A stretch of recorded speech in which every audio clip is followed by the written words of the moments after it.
welcome to my channel. My name is Remi Roy, and today in this video I want to talk about something really practical, and that is 3 steps for getting unstuck and living intentionally.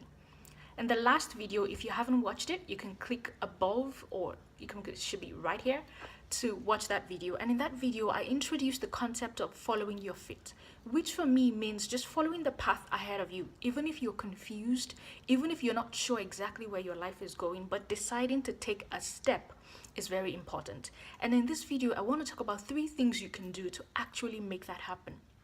Because a lot of times when we feel confused or stuck in life, it's not because there's no path ahead of us. It's not because there isn't a possibility of somewhere to go or a step to take. It's because we are in a mental state where we are unable to see the options. Sometimes we see options ahead of us, but we don't really see them as options.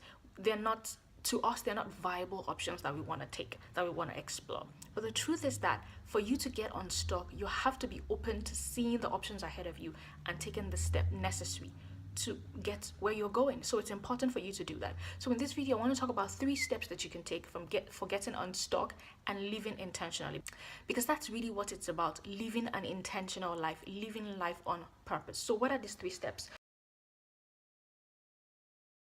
Take the next right or logical step ahead of you. If you find yourself stuck in life, in a phase where you just don't know what is going on with your life, you don't maybe you're not motivated, you're not excited about the future, about even everything around you, it is important for you to take some time out to think and plan and decide on the next logical, best possible step to take. I say best, logical, and possible because when you are in a position, it is always important for you to look at your options. Sometimes the options ahead of us do not seem like options because we don't want to try them. It's something we feel like either it's beneath us or it's not exciting, it doesn't sound amazing to us, but it's an option all the same. See, there's never really a dead end. It's not a dead end until you're dead. Okay, so what seems like a dead end is not exactly a dead end. It is just a bump in the road. And if you can look beyond that point, you can begin to take action.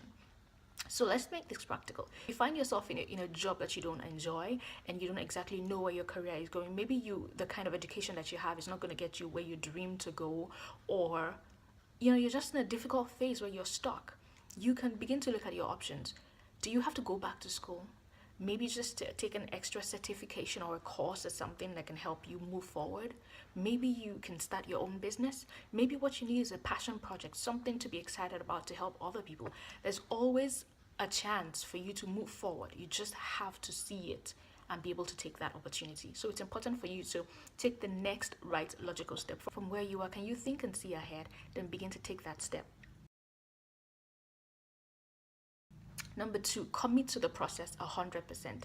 Give 100% to the process ahead of you. No matter what it is, when you decide that, okay, this is the step I'm going to take. I'm going to go back to school. I'm going to start my own business. I'm going to start a non-profit. I'm going to do whatever it is you decide to do. Decide at that time to commit 100% to it, because that is what it means to live intentionally. It means you are excited about the process and you are giving everything you have to it. Because if you don't give your best, how can you know if something is going to work out? If you don't really commit to the process, how can you really succeed? So number 1, take that step. Number 2, commit totally to the process. And number 3, be patient. It's important for you to be patient, because a lot of times we want results like that, but you don't always get results as immediate as you expect. But if you are patient and you take the time to really go through the process, you will succeed. You will definitely succeed. So sometimes it's difficult and life will throw you curveballs, but you can get out of it. If you want, take the time to think and plan. Write down all of the possible things that you can do, all the possible steps that you can take from where you are, and then decide on one step to take. Take that step and commit 100% to the process. Then you have to be patient. You can do it. I hope that helps you somehow. I hope it just helps you to begin to get excited about life again. No matter how difficult things have been, you can succeed. You just need to look inside of you and take the next logical step and you'll be fine. I hope that helps you. Thank you so much for listening today, and I'll see you next week.